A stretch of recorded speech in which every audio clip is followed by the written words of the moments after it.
भागवत महापुराण की जय। कृष्ण कन्हैया लाल की जय। राधा रानी की जय। भगवान श्री कृष्ण के सभी भक्तों को राधे राधे, जय श्री कृष्ण। आज मैं आपको सुनाऊंगी भागवत महापुराण में 7वें स्कंद में पहला अध्याय। देवऋषि नारद और युधिष्ठिर की बातचीत तथा जय विजय की कथा। राजा परीक्षित ने पूछा, मुनिवर, भगवान तो स्वभाव से ही समदर्शी हैं। उनमें किसी प्रकार का भी भेदभाव नहीं है। समस्त प्राणियों के लिए उनके हृदय में दया का भाव है। फिर उन्होंने साधारण मनुष्य की भांति देवताओं का पक्ष लेकर दैत्यों का वध क्यों किया?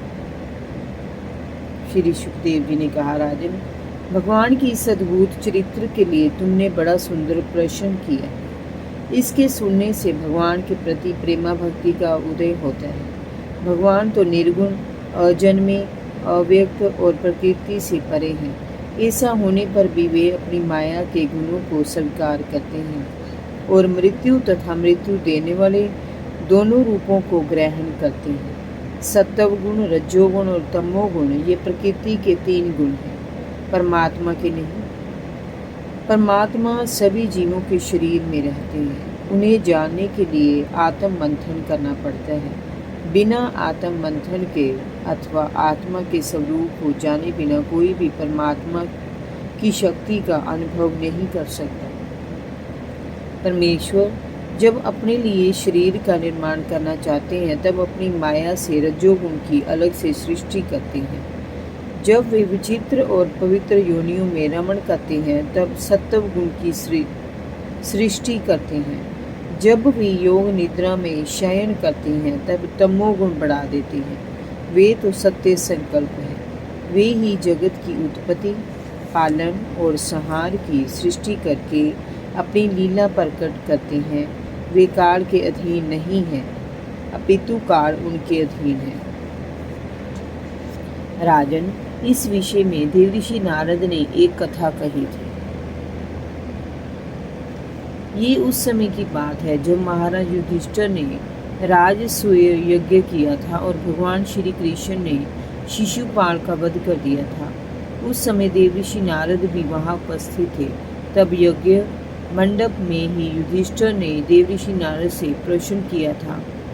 युधिष्ठिर ने पूछा था, देवऋषि, भगवान श्री कृष्ण ने शिशुपाल का वध कर दिया और उसकी जीव आत्मा ज्योति रूप में भगवान में समा गई।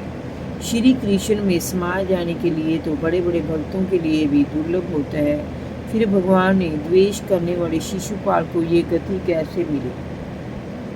मैं जानता हूँ कि पूर्व काल में भगवान की निंदा करने के कारण ऋषियों ने राजा वेन को नरक में डाल दिया था। ये दम घोष का लड़का पापात्मा शिशुपाल और दुर्बुद्धि दंतवर्क शिशुपाल का भाई दोनों ही तुतला कर बोलने लगे थे। तभी से ये दोनों भगवान से द्वेष करते रहते हैं, सदैव भगवान को गालियाँ देते रहते हैं, परंतु इन्हें ना तो नरक की प्राप्ति हुई ना इनकी जीव में कोढ़ ही हुआ। फिर भी ये दोनों मरते ही भगवान में लीन हो गए। ऐसा किस कारण से संभव हुआ? आप कृपया मुझे इसका रहस्य बताइए। नारद जी ने कहा, युधिष्ठिर, निंदा, स्तुति, सत्कार और तिरस्कार इस शरीर के ही होते हैं। जब इस शरीर को ही अपना आत्मा मान लिया जाता है तब ये मैं हूँ और ये मेरा है ऐसा भाव बन जाता है। यही सारे भेदभाव का मूल है। इसी के कारण ताड़ना और दुर्वचनों से पीड़ा होती है। अभिमान के कारण ही मनुष्य शरीर की मृत्यु को अपनी मृत्यु मान लेता है, परंतु परमात्मा के मन में जीवों के प्रति अभिमान का कोई भाव नहीं है। इसीलिए उन्हें पुरुषोत्तम कहा जाता है। यदि वे किसी प्राणी को दंड भी देते हैं तो उसके कल्याण के लिए देते हैं, किसी द्वेष अथवा ईर्ष्या के कारण नहीं। फिर चाहे कोई पूर्ण वैर भाव से अथवा बिना किसी वैर भाव से अथवा पूर्ण भक्ति भाव से भय से, स्नेह से अथवा किसी कामना से भगवान में अपना चित्त लगा देता है तो भगवान उनमें भेद नहीं करते। समदर्शी भाव से वे अच्छे और बुरे दोनों व्यक्तियों को अपने हृदय से लगा लेते हैं। युधिष्ठिर, मेरा ऐसा दृढ़ निश्चय है कि मनुष्य वैर भाव से भगवान में जितना तन्मय हो जाता है उतना भक्ति योग से नहीं होता। वैर करने वाले उनका चिंतन करते करते पाप रहित होकर उन्हीं में लीन हो जाते हैं। ऐसा उदाहरण एक यही नहीं है, अनेकों मनुष्य काम, द्वेष और भय से अपने मन को भगवान में लगाकर अपने सारे पापों से मुक्त होकर भगवान को प्राप्त हुए हैं। ठीक वैसे ही जैसे कोई भगत भक्ति की लय में होकर भगवान को प्राप्त हो जाता है। गोपियाँ और गोप स्नेह और प्रेम से, कंस भय से, शिशुपाल गालियों से, पापी अजामिल नाम लेने मात्र से भगवान को प्राप्त हो गए थे। शिशुपाल और दंत वक्र दोनों ही विष्णु भगवान के पार्षद थे। ब्राह्मणों के शाप के कारण ही उन्हें अपने पद से नीचे गिरना पड़ा था। राजा युधिष्ठिर ने पूछा, नारद जी, भगवान के पार्षदों को भी प्रभावित करने वाला ये शाप किसने दिया था और वह कैसा था?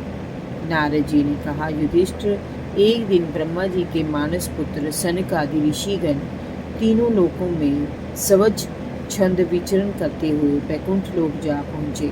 उन्हें साधारण ऋषिगण समझकर द्वारपालों ने उन्हें भीतर जाने से रोक दिया। इस पर क्रोधित होकर उन्होंने द्वारपालों को शाप दिया कि तुम दोनों भगवान के समीप रहने के योग्य नहीं हो, इसलिए तुम शीघ्र ही असुरों की पाप योनि में जन्म लोगे। उनके इस प्रकार शाप देने से वे दोनों जय विजय नाम के द्वारपाल बैकुंठ लोक से नीचे गिरने लगे। तब सनक आदि कृपालु महात्माओं ने उनके विनती करने पर उनसे कहा कि वे 3 जन्मों का शाप होकर फिर से बैकुंठ लोक में आ जाएंगे। युधिष्ठिर, पहले जन्म में वे दिति के पुत्र हिरण्यकशिपु और हिरण्याक्ष बने। भगवान विष्णु ने उन्हें नरसिंह और वराह अवतारों द्वारा मार डाला था। दूसरे जन्म में वे दोनों विश्वामुनि के द्वारा केशनी मीन्स कैक्सी के गर्भ से राक्षस रूप में रावण और कुंभकर्ण हुए। भगवान विष्णु ने दशरथ पुत्र श्री राम के रूप में अवतार लेकर उनका वध किया। तीसरे जन्म में वे दोनों तुम्हारी मौसी के लड़के शिशुपाल और दंत वक्र के रूप में आए। भगवान विष्णु ने श्री कृष्ण का अवतार लेकर दोनों को अपने सुदर्शन चक्र से मार डाला। सुदर्शन चक्र के स्पर्श से उनके सारे पाप नष्ट हो गए और वे दोनों शाप मुक्त होकर बैकुंठ लोक को चले गए।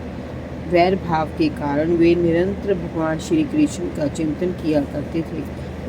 उसी तीव्र तन्मयता के कारण वे भगवान को प्राप्त हुए। युधिष्ठिर ने पूछा, हे देव ऋषि, हिरण्यकशिपु ने अपने पुत्र प्रहलाद से इतना द्वेष क्यों किया? प्रहलाद तो भगत थे, महात्मा थे, वे किस प्रकार भगवान की भक्ति में लीन हो गए थे, कृपया मुझे बताइए। जय जय श्री राधे भागवत महापुराण की जय, कृष्ण कन्हैया लाल की जय, राधा रानी की जय। भगवान श्री कृष्ण के सभी भक्तों को राधे राधे, जय श्री कृष्ण।